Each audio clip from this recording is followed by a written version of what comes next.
Everyone, Nate Scott here, www.asknatescott.com. I'm in Jacksonville, Florida, with the great honor of being with my mentee, Miguel Camargo. Miguel is just one outstanding young man, and when he reached out to me, well, before he reached out to me, it was a great story. Yeah. I was out at Barnes & Noble, he was out in Barnes & Noble, and Miguel prospected me. And it was a great moment because I saw a young man that was out there handling his business, and from there it developed into a great relationship. And so tonight I've asked Miguel just to talk to me about what he's gained from my new book, Life is Rich: How to Create Lasting Wealth.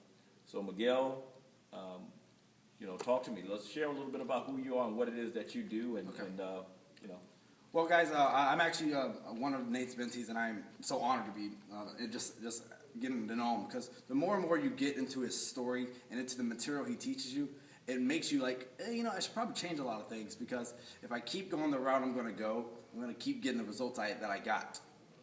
And I reached out to Nate. Gosh, it's been in July 2013 is when it was. Really didn't know what I was going out there for, but I just said, this guy's got a lot of success, so I want to kind of get that from you. And then from there, multiple occasions we spent hours together, just sitting down. He never asked anything from me, and thank God, I don't know why I'm worthy of it, but I've gained a lot. And just from that perspective, I work with a company called Primerica. My leadership lid has been lifted. John Maxwell says it best: you have to reach up so they can pull you up, right? And I went to somebody that was at a higher leadership lid than myself, and thank you. You've kind of helped me grow. And in that perspective, I would say with your book, hands down one of the best books I've read. And I'm on my 10th and 11th book this year. So I kind of got into the mode, and you inspired me, saying, you know what, let me find somebody that has had a story that has some success, but I didn't know quite the backstory of it. The backstory of, the struggles. I mean, in the book, you'll find out that at a point you were struggling financially, right? As far as even being homeless. Not quite homeless, but right there borderline, yeah. And, I was like, oh my gosh, if a guy can come from borderline homeless to, hey, listen, let me make something of myself, well, what else can I gain from that? And, you tell your story of being in the financial background, going to war, fighting for, so obviously you've got some character behind you. Right. And so the more and more I read into it, me being in the financial world, it absolutely says everything we believe in. That in today's society, if we don't do something different and actually go make extra income, we're going to be left behind, just kind of drowning. And then just the fact of, you didn't come into the network marketing business to recruit. Right. You're not, like you said, you're not the rah-rah guy. I'm the rah-rah kind of guy. I love to get people pumped up. But he's going to give it to you straight. The facts are there. Everything backs it up. And I just appreciate everything you've given me. And everything, get the book. It's going to be released in April. Life is Rich. I actually like the old title too, Beyond the Emotional Charge. I got jacked up because I'm like, guess what? I'm going beyond my emotionals. But absolutely, I want to say thank you for everything you've given me. And it's an honor to even be able to be asked to read your book. Yeah, let me ask you, Miguel. So what are some takeaways for you personally? How, I'm always a so what. I'm up, so what? I'm not about giving you fluff. And so talk to me. Give me some things that you've taken away from it. Okay. Well, the fact of giving people the truth and not trying to sweep things under the rug. Right. Because if you sweep things under the rug, eventually you're going to have to lift the rug up and it's going to be dirty still. So when I sit down with clients and I sit down with future teammates or just potential people, is, hey, listen, you've got to wake up. If you don't change what you're doing, and that's what you teach in the book, is you show what's going on in the economy. You show the financial struggles. And even from where you've been, of how they can create extra income in there. And it's created multiple streams of income.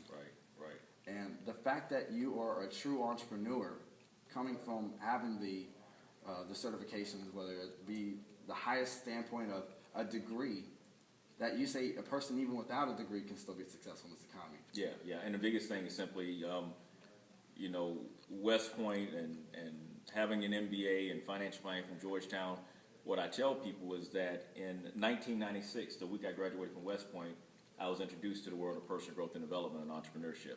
And it was because of that experience of walking into a room full of what I call happy people and having my mind opened up to the possibilities, to know that I could literally go and read a specific book or find someone as a mentor and follow that which was already laid out was huge for me.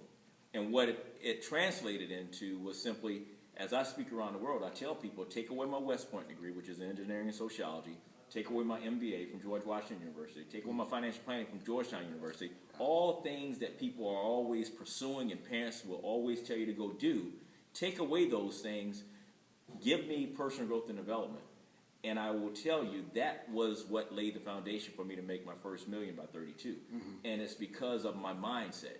I learned how to think versus what to think. Yes. And it translated also into everything else that I've done. I mean, it allowed me to learn how to read the Bible the right way. It taught me that that was really a success manual for me personally.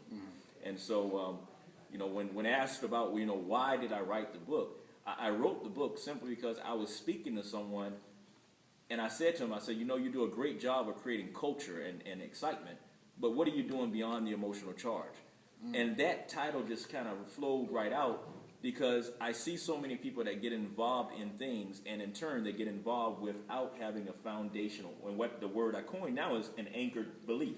Yes. Anchored belief. And so this isn't a network marketing book. The whole intent of it is simply goes back to the first thing that I open up with is that I know people that make a lot of money, but what are you doing to create wealth? And so that ties right into what you're doing, and so my desire is to be able to hit generations, because 77 million people, baby boomers, are retiring and in turn facing cash flow issue, and 66 out of 100 people age 65 earn less than $30,000 in retirement. And so to that end, I want to just have people get the information, know what their real situation is, and then adjust accordingly, whatever they decide to do. At least they can never say they didn't. No. Yeah. And one thing I would add on to that, you talk about the baby boomers, but even my generation, Generation Y, the millennials, I can't even wait to see how this is going to affect our generation. Because if you take and implement everything that he adds behind our young ambition, because our generation is bigger than the baby boomers, there's no telling what we can do. You just got to have the tools and resources, a.k.a. the life is rich, innate, and the right vehicle to go do it. That's what I've taken from it. Excellent. Any last questions? What I would say is, coming from the background, coming from, you talk about having the experience, and that is what, I guess, inspired you to write the book from those interactions. What are you finding now, knowing that you've seen some people implement this? What have you seen, even from my own personal growth, even within the last 8 months?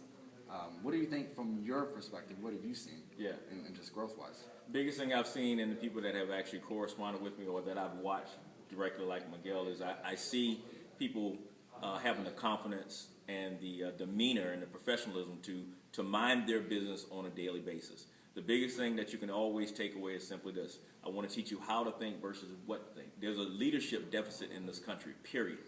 There's a leadership deficit. And when you understand that there's a leadership deficit, then you want to see how you can separate yourself from others, then become a leader. And that's a process. And so my desire is to create a world-class leadership and entrepreneurship organization that's not tied to a specific company, but it's about people. And so that's why I take great pleasure in being able to have relationships with people that I'm not taking from. I'm simply pouring into and seeing you just do that which you desire. And so, my vision is very simple. My vision is wellness in the world, spiritual, mental, emotional, physical, and financial. My personal mission is to live each day principle-centered based upon biblical teachings and to be a person of value and positive influence. And my goal is to create a $10 million endowment fund to foster personal growth and development and entrepreneurship. So, Miguel, like I said, I'm very proud of you. You are, you are the person, and others that have also called me mentor. I do what I do because of you guys. You are a reflection of me, and I'm a reflection of you. So that's why I got to hold you to the highest standard. I know. But again, I appreciate everything that you've given us. And if you haven't reached out to Nate and you want to grow and you want to continue to advance your life, reach out to him. And just wrapping up this, I remember the thing you text me is, as a leader, once your mind has been extended outside of the dimensions, you can't go back into the constraints of where your mind was. You told me that, gosh, just a couple months ago, I think November-ish, and my mind has been expanded, and there's no limit to my belief because you can accomplish anything. Excellent, excellent. Hey guys, and like I said, from now till April 19th, first 300 pre-orders. If you go ahead and pre-order, you get a personal invitation to my home for the book signing and birthday celebration. So go ahead and pre-order, AskNateScott.com. I'd love to meet you. I'd love for you to come out. And if you got organizations, I'd love to be able to come out there and see how I can help you guys to do what you do. So until next time, this is Nate Scott. Take care and be blessed.